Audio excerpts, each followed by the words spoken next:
ایک دن کی بات ہے، سورج ڈھل رہا تھا، کھیتوں کی سنہری فصلیں ہوا میں جھوم رہی تھیں، پرندے چہچہاتے واپس گھونسلوں کو لوٹ رہے تھے۔ ایسے پرسکون وقت میں شیخ چلی اور اس کا دوست کریم کھیتوں کے راستے سے گزر رہے تھے۔ شیخ چلی کے ہاتھ میں مٹی کا ایک گھڑا تھا جس میں تازہ دودھ بھرا ہوا تھا۔ وہ گھڑے کو بڑی احتیاط سے پکڑے تھا، مگر اس کے چہرے پر عجیب سی مسکراہٹ کھیل رہی تھی، جیسے وہ کوئی بڑا راز جانتا ہو۔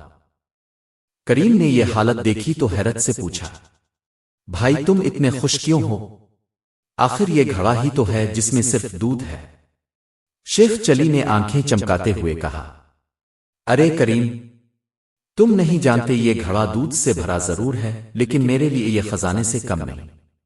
دیکھو نا، پہلے میں یہ دودھ بیچوں گا، اس سے مجھے اچھے خاصے پیسے ملیں گے، پھر انہی پیسوں سے دہی لوں گا، دہی سے مکھن بناؤں گا، مکھن سے گھی تیار کروں گا، جب گھی بازار میں بیچوں گا تو اور زیادہ پیسے آ جائیں گے۔ کریم نے مسکرا کر کہا، چلو مان لیا، لیکن اس کے بعد؟ شیخ چلی نے جوش سے کہا، اس کے بعد ان پیسوں سے میں بکریاں خریدوں گا، بکریاں بچے دیں گی، ان کا دودھ بیچوں گا، پھر میں گائیں خریدوں گا۔ ایک دن میرا اتنا بڑا ریوڑ ہوگا کہ پورے گاؤں والے حیران رہ جائیں گے۔ لوگ کہیں گے، دیکھو یہ وہی شیخ چلی ہے جسے کبھی کوئی گھاس بھی نہیں ڈالتا تھا۔ یہ سن کر کریم ہنسنے لگا، واہ واہ، تم نے تو بڑے اونچے خواب بون ڈالے ہیں، مگر دوست یاد رکھنا، خواب دیکھنے میں کوئی برائی نہیں، لیکن حقیقت کو بھی ساتھ رکھنا ضروری ہے۔ اگر یہ گھڑا گر گیا تو تمہاری ساری محنت اور سارے خواب ایک ہی لمحے میں ختم ہو جائیں گے۔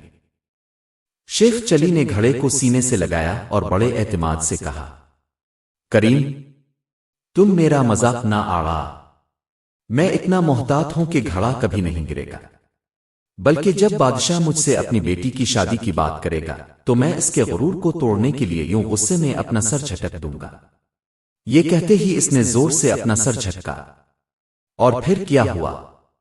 گھڑا اس کے ہاتھ سے چھوٹ گیا، دھڑام کی آواز آئی اور دودھ زمین پر بہہ گیا، سفید دودھ کی ندی سی بن گئی۔